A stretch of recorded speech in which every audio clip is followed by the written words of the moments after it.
Berbagai upaya dilakukan pemerintah guna mewujudkan pendidikan yang berkualitas. Salah satunya program Satu Keluarga Satu Sarjana dari pemerintah Provinsi Bali.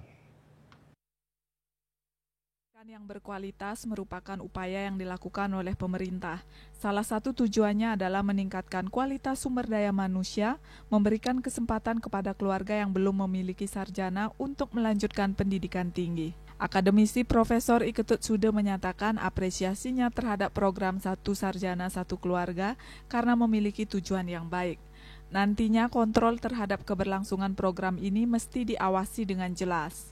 Cuman persoalannya berkait dengan program Satu Keluarga Satu Sarjana ini kan harus jelas regulasinya gitu ya. Regulasinya seperti apa, proses pelaksanaannya bagaimana, lalu sumber dana dari mana, dan kemudian bagaimana melakukan kontrol terhadap pelaksanaan.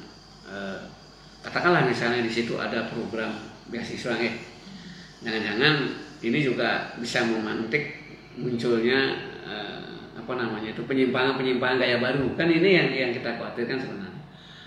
Kalau saja memang itu tidak di framing hanya dengan sekedar retorika, saya kira bagus. Cuman persoalannya kan banyak program yang secara normatif bagus, tetapi dalam prakteknya banyak kendala yang kan ini yang menjadi persoalan.